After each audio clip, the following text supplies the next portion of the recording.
Les amis, les requins, les abonnés, pop, je m'arrête là. Les abonnés, vous avez entendu? Donc si tu n'es pas encore abonné à ma chaîne, tu te dois tout de suite de cliquer pour t'abonner. Voilà, parce que ça me donnera de la force, parce que YouTube me mettra en avant et parce que ça permettra de partager un maximum mon contenu. Voilà, donc je te remercie d'avance et tu cliques comme c'est indiqué ici sur la petite sonnette pour être au courant de toutes les vidéos qui vont sortir et pour t'enrichir sur cette chaîne YouTube. Alors, dans un premier temps, je tenais à m'excuser pour cette petite absence, entre guillemets. C'est vrai que ces derniers temps, j'ai pris un petit peu de recul puisque j'étais avec mon fiston. Je n'ai pas eu le temps de tourner beaucoup de vidéos, mais croyez-moi que cette année, c'est reparti et on va tous ensemble faire grimper cette chaîne YouTube. Alors déjà, encore un grand merci à tous ceux qui s'abonnent, à tous ceux qui me suivent, à tous ceux qui commentent, qui partagent et qui like. Aujourd'hui, on va voir quoi? Bah déjà, regardez ce petit spot sympa. J'aimerais juste vous dire que vous voyez, je suis un mec connecté à la nature. Je suis sorti de mon véhicule avec mon petit iPad que voici.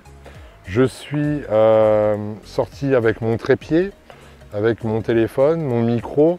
Ce n'était absolument pas prévu parce que je cherchais finalement un spot. Je me suis dit tiens, je vais essayer de trouver quelque chose de sympa et nous voici en pleine nature. Bon voilà, bref, c'était ma vie. Dites-moi juste en commentaire si vous aimez bien ce petit spot nature. Alors aujourd'hui, on va voir quoi? Eh ben, on va voir ensemble en fait les pires erreurs que j'ai pu commettre dans mes débuts en musculation. Alors pourquoi je dis dans mes débuts? Parce que maintenant je suis préparateur physique et d'athlète de haut niveau. Mais avant d'avoir été préparateur physique, j'étais moi-même athlète et je suis toujours athlète bien évidemment. Et encore avant cela, eh bien j'étais passionné. Et encore avant d'être passionné, eh bien j'étais débutant. Parce qu'il faut bien débuter à un moment donné ou un autre. Donc je vais vous expliquer mes pires erreurs. Je pense qu'on va bien rigoler ensemble. Et surtout, ça va vous permettre eh bien, de ne pas reproduire les mêmes bêtises que j'ai pu faire et toujours se servir de l'expérience des autres. Du coup, on lance la petite intro et on se dit à tout de suite.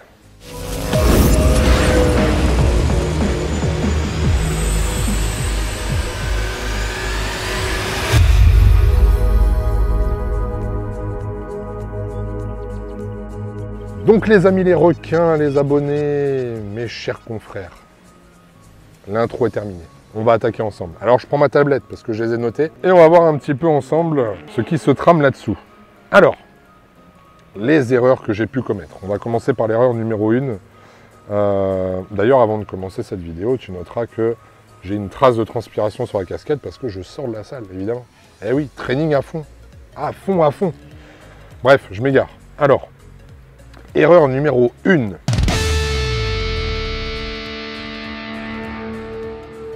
Mettre lourd sans aucune technique. Je pense que cette erreur, on l'a absolument tous faite. Me dites pas non, bande de menteurs.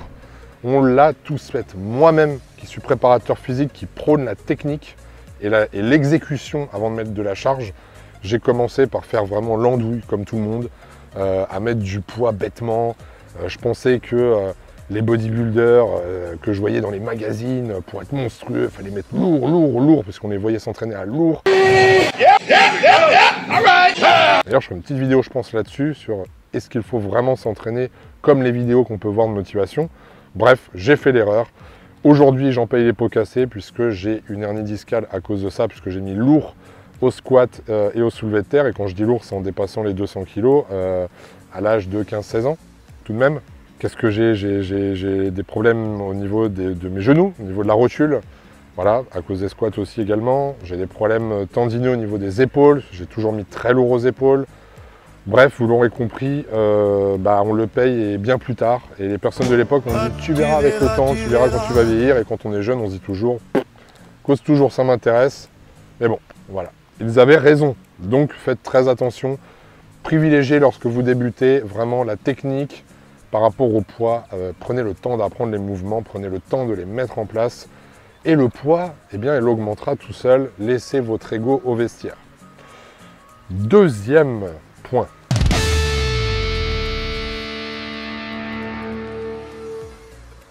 J'ai suivi au début les diètes des magazines type Flex, Muscle et Fitness, etc.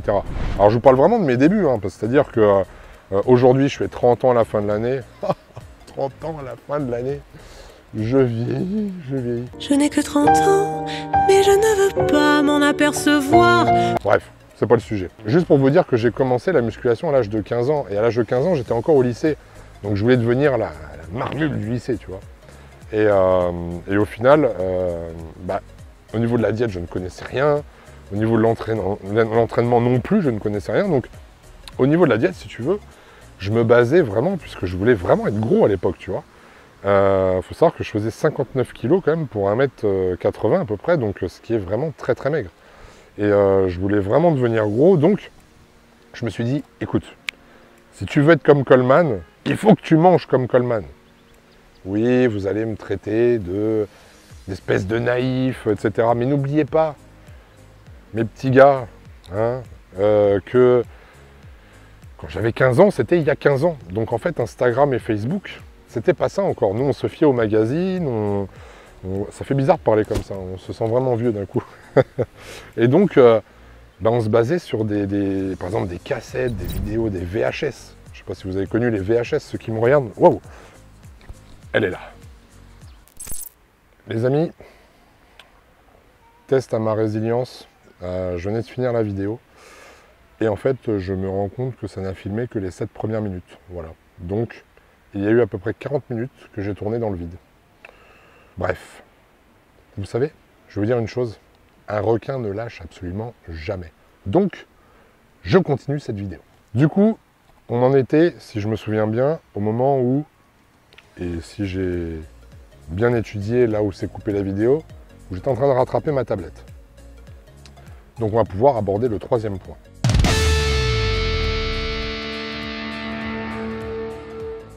Donc, le troisième point, c'est suivre des programmes de professionnels. Alors, là, en fait, on en revient un peu au deuxième point, c'est-à-dire que suivre des programmes de professionnels. Le but, de s'entraîner lourd, de faire le bourrin, etc., sans apprendre déjà la technique, se surentraîner, parce que les mecs, en général, s'entraînent plusieurs fois par jour, etc., font des séances monumentales, parce que ce sont des experts, ils ont déjà un gros niveau, ce sont souvent des professionnels. Donc, forcément, en fait, si vous faites plusieurs séances par jour, si vous n'avez pas le temps de récupérer, etc., vous allez non seulement augmenter vos risques de blessures, vous n'allez pas progresser, vous risquez en fait, de vous dégoûter de la muscu, la récupération ne sera pas bonne, blessures, etc. Ne faites surtout pas ça, allez à votre rythme, prenez le temps de faire les choses et faites-le intelligemment.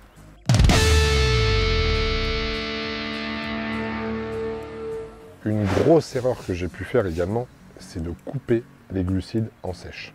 Alors, il faut savoir que j'ai commencé la compétition en 2012, d'accord? En 2012, on est en 2021, ça fait déjà un petit moment. Et j'ai fait une vingtaine de podiums en fait en junior. Donc à savoir que je me suis préparé seul en junior et pendant 6 années. Ma toute première compétition était en 2012, donc à l'époque en FFHMFAC, je ne sais pas si vous connaissez, hein, c'est une fédération, donc fédération française qui était reconnue par l'État, etc., etc. Donc à savoir en fait que j'ai commencé ma sèche, je faisais environ 90 kg pour 1m80, d'accord? Et j'ai fait ma première compétition, donc les quarts de finale France, où là j'étais sur scène à peu près à 80 kg. J'ai continué sur les demi-finales, j'ai continué sur la finale. Finale, je suis arrivé à peu près à 75 kg sur scène. J'ai terminé vice-champion de France. D'ailleurs, tu verras les photos, cette maigreur m'horripile. Du coup, ça a été une très bonne expérience. Cependant, puisque je n'y connaissais rien, pour la compétition, pour la préparation à la compétition, et que c'était vraiment l'une de mes premières sèches, j'ai complètement coupé les glucides pendant 2 mois. Ça, c'est un truc à ne surtout pas faire. Pourquoi? J'étais dans le mal absolu, j'étais fatigué, je n'arrivais plus à rien soulever à l'entraînement. Pourtant, j'étais quelqu'un d'assez fort, hein. Je vous l'ai dit, à 16 ans, je soulevais des barres à plus de 200 kg. J'ai fait 160 kg développé couché à 16 ans, et je me retrouvais à soulever à peine 80 kg développé couché en sèche, voire même 60 kg, et c'était beaucoup trop. Vous imaginez un peu la dégringolade, et ça ne m'a même pas émis en fait un signal d'alerte.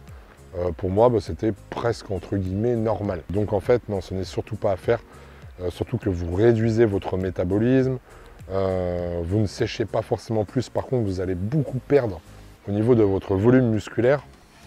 Et comme je vous ai dit, j'ai fait 2 entraînements en plus par jour, plus le cardio, etc. Bref, du grand n'importe quoi. Donc à ne pas reproduire. C'est pour ça, si vous vous lancez dans la compétition, entourez-vous de professionnels. Moi, bien évidemment, maintenant je suis préparateur physique. J'ai préparé des centaines d'athlètes et j'ai fait faire des centaines de podiums, sans compter des milliers de gens qui ne sont pas athlètes, hein, ils sont non compétiteurs. Mais voilà, mon expérience s'est faite avec le temps, avec la patience. J'ai appris, j'ai voyagé, j'ai dépensé beaucoup d'argent pour apprendre. Donc voilà, vraiment faites les choses intelligemment et surtout vraiment pour la compétition, entourez-vous.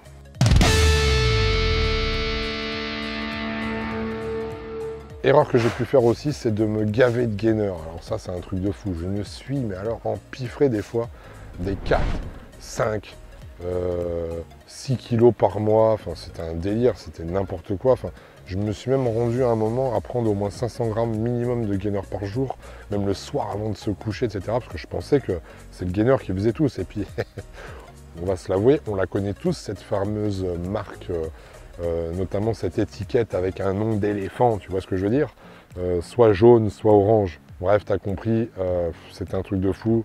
Gainer, juste horrible, aucune qualité, que du sucre, du grand n'importe quoi, au risque même de devenir diabétique. Donc, encore une fois, je vous le dis, hein, je suis PDG quand même d'une marque de nutrition, de ma propre marque, et je vous le dis face caméra, faites tout de même super attention à ce que vous consommez, à la façon dont vous le faites.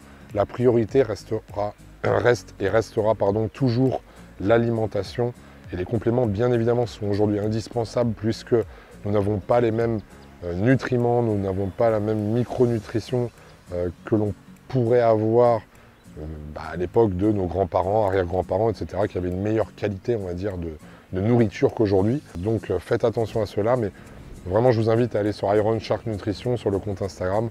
On met plein de recettes, d'articles qui vous guident sur la prise des compléments, etc. sur le site ironshark.fr avec des articles de blog, c'est tout le temps alimenté. Donc voilà, enrichissez-vous et prenez soin en fait d'apprendre les choses, de ne pas le faire bêtement et de ne pas, juste comme moi j'ai pu le faire évidemment à l'époque, se dire il est gros, c'est parce qu'à mon avis il prend ça, ça, ça et ça. Voilà.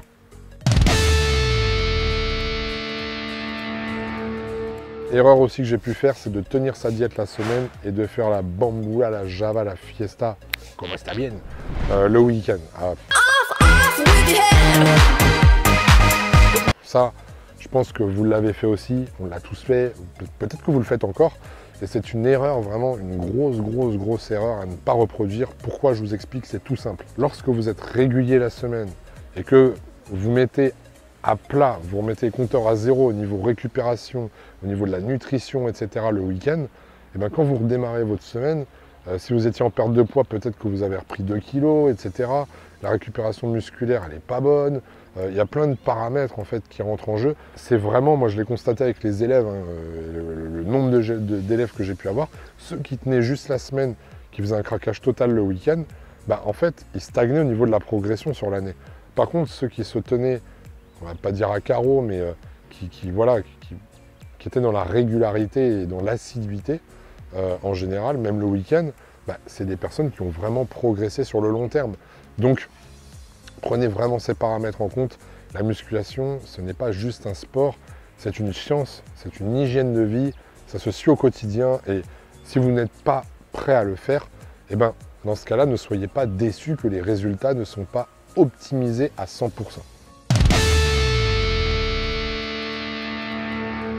Erreur que j'ai pu faire aussi, exécution des mouvements trop rapides. Bon, ça rejoint un petit peu ce que j'ai dit au début, mais je pense qu'on fait tous l'erreur au début de vouloir mettre lourd, de faire des mouvements hyper rapides, d'être là, de balancer les poids, etc. Donc, faites très attention à cela.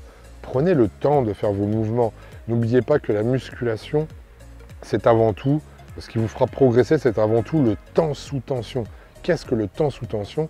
C'est vraiment le nombre de secondes que vous mettez à pousser ou à retenir une charge. Votre cerveau, lui, ne détecte pas le chiffre précis de votre charge, mais par contre, vous lui donnez l'impression d'avoir une charge sur un certain temps. C'est le temps sous tension. Donc prenez le temps, diminuez vos charges, laissez votre ego au vestiaire, et prenez le temps de faire vos mouvements, de ressentir les choses, de contracter vos fibres. Et je ne cesse de le répéter dans chaque vidéo, mais c'est vraiment super important. Et vous verrez que la différence, elle est énorme en termes de qualité musculaire, en termes de volume, etc. Voilà, ne vous fiez pas à des vidéos qui sont parfois tronquées parce qu'on cherche à impressionner, etc., etc. Et ça d'ailleurs, je ferai une petite vidéo là-dessus pour savoir si les vidéos de motivation qu'on peut voir, sont vraiment la retransmission de la réalité ou c'est un peu du pipeau, quoi. Voilà. Donc faites gaffe à ça.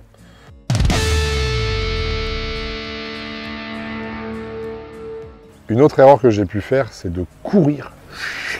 Je fais bien. Hein. Parfait. Je pourrais être imitateur, tu sais, je pourrais faire des bruits comme ça. Genre, vas-y Florent, fais l'eau. Goulou. Goulou. Le chat. Miaou. Miaou. Fais la feuille qui vole. Bon, bref, je m'égare. Donc, du coup, courir pour son repas post-training parce qu'il ne faut pas louper la fenêtre anabolique. Bon, ça c'est une erreur aussi. C'est un mythe qui a vraiment la tête dure, la tête dure, la tête dure. En fait, enlevez-vous ça du crâne. C'est vraiment une bêtise. Votre fenêtre anabolique, en fait, elle dure pendant plusieurs heures. Donc, n'allez pas vous foutre dans un accident de voiture parce que vous voulez absolument prendre du muscle. Allez, je fonce, j'y vais. Je veux du muscle. Non, non. Prenez le temps, votre repas, vous pouvez le faire 1 heure après votre entraînement, 1 heure et demie, tout va bien. Il n'y a pas du tout ce truc de fenêtre anabolique juste après l'entraînement, ça dure que 10 minutes, merci, au revoir. Non, non, vous avez le temps de manger, privilégiez d'ailleurs des glucides complexes. Voilà, enfin quand je dis complexe, évitez tout ce qui est en fait céréales complets, etc. Préférez par contre le riz basmati, ce genre de choses, mais plus facile à digérer, mais vraiment prenez une source de glucides, même qui se diffuse plus lentement, voilà, comme les pommes de terre, la patate douce, etc. Parce que de toute façon, la fenêtre anabolique, elle est très longue, et votre récupération musculaire est... Oh, waouh! Vous avez vu un petit peu la magie? La magie des requins. On éternue et paf, on change d'endroit. Non, bon d'accord, ok. La vérité, en fait, c'est que j'ai tenté une première fois de faire la vidéo, elle n'a pas fonctionné, elle s'est arrêtée au bout de 7-8 minutes. J'ai tenté une deuxième fois parce que je ne lâche jamais l'affaire. Et patatrac, elle s'est restoppée encore à pareil, 8 minutes, je crois, et plus de batterie sur le téléphone. Donc, je suis rentré et je finirai coûte que coûte cette vidéo, les amis, jusqu'au bout. Donc, on en était où? On en était sur courir pour manger mon repas post-training et ne pas louper la fameuse fenêtre anabolique. Donc, voilà, je vous ai dit ce que je pensais là-dessus. Je voudrais juste revenir en fait sur un petit détail. Moi, ce que je conseille vraiment de faire à mes élèves, c'est de prendre tout de suite post-training une source de glucides rapide, une prise de protéines rapide, type ISO, que vous pouvez bien évidemment retrouver sur le site iRunChark.fr, mais également de faire un repas solide en général. Vous comptez à peu près entre 45 minutes et 1h30 après la prise du coup de votre encas post-training. Voilà, tout simplement.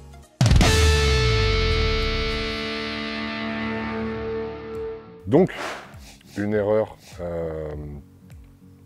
qui est impardonnable, c'est que oui, j'ai déjà mis des tongs à l'entraînement.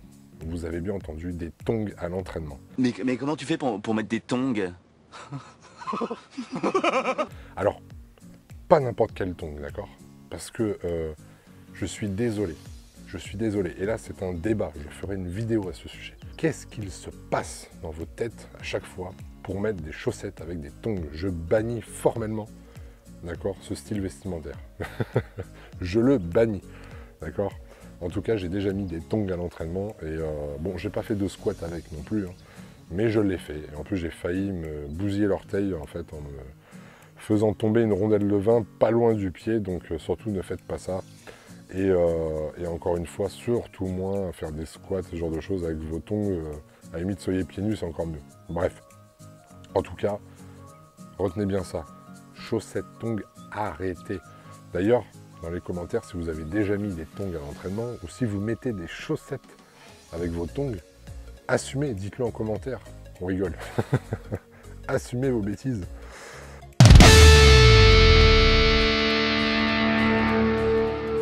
Dixième erreur.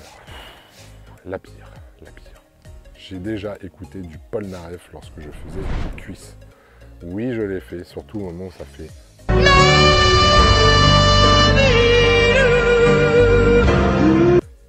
Là, poussée, montée de testostérone, et là, la barre à 200, elle est montée direct. Donc, non, mais ça m'est déjà arrivé. J'aime beaucoup, j'aime beaucoup. Et me dites pas que vous n'avez pas déjà fait de chanter comme ça dans la voiture. Enfin, allez, on arrive à la dernière erreur. L'erreur numéro 11, la dernière, la plus importante.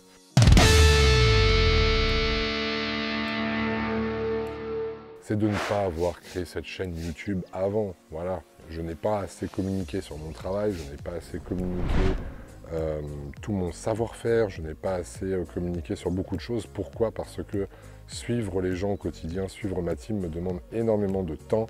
J'ai plusieurs sociétés, je gère beaucoup de choses et ça me prend énormément de temps. Voilà, tout simplement. En tout cas, cette vidéo se termine à l'instant. Je vous remercie de l'avoir suivi jusqu'au bout. Je suis pressé et j'ai hâte de vraiment vous montrer encore plein d'autres vidéos. On va accélérer le contenu, on va se professionnaliser. Il y a l'achat d'un drone qui est en cours, une nouvelle caméra, etc., etc. On va travailler avec mon monteur, avec mon cadreur. Donc ça va vraiment être le top du top. J'ai hâte de vous montrer tout ça. J'ai envie que cette chaîne elle soit à la fois divertissante, mais à la fois vous permettre de faire le plein d'informations, de connaissances, qu'il y ait un échange, que vous soyez vraiment content à chaque fois qu'une vidéo sort. Sachez également que le 10 août, nous partons avec la team à Alicante pour le show des pros. Il y aura la partie amateur en NPC, la partie professionnelle avec mon pro Marco. Et sachez qu'on part avec du matériel, qu'on part avec mon cadreur et mon monteur et qu'on va vous faire en fait une série justement sur tout cet événement. Que vous puissiez voir les backstage, comment ça se passe, que vous puissiez voir vraiment la préparation jusqu'au bout, jusqu'au moment de monter sur scène, l'excitation, l'ambiance qui règne, etc. Donc voilà, j'ai vraiment hâte de vous montrer tout ça. En tout cas, n'hésitez pas à partager un maximum. Si vous n'êtes pas abonné, je vous rappelle, abonnez-vous, c'est super important. Ça va me donner de la force, ça va permettre à YouTube de mettre en avant ma chaîne et de montrer mon contenu à d'autres personnes. Donc encore une fois, je vous remercie du fond du cœur. Et surtout, n'oubliez pas encore une fois, vous avez la casquette qui est disponible sur le site ironshark.fr. Vous avez les compléments 10% avec le code ironshark10. Vous voyez aussi ce débardeur depuis le début de la vidéo. C'est un prototype. Donc sachez qu'en août, on sort 2 coloris comme ça. Donc débardeur de la NBA, le même textile. Et tout le débardeur sera brodé. D'accord? Il n'y a pas de flocage. Tout est brodé de haute qualité. Donc vraiment, on a eu beaucoup de demandes. Du coup, on va mettre en place une prévente. Les amis, regardez, il pleut, c'est n'importe quoi. Je n'arriverai jamais à finir cette vidéo correctement jusqu'au bout. Ah, c'est froid en plus.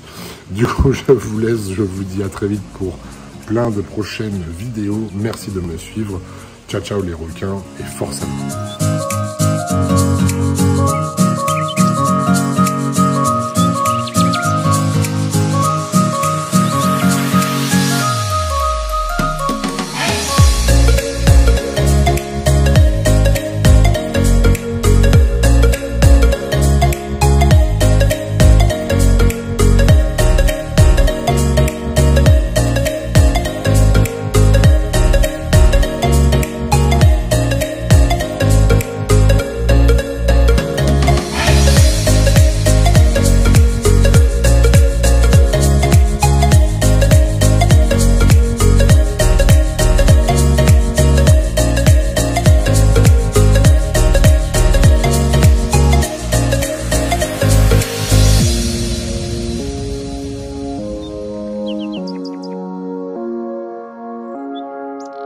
Thank you.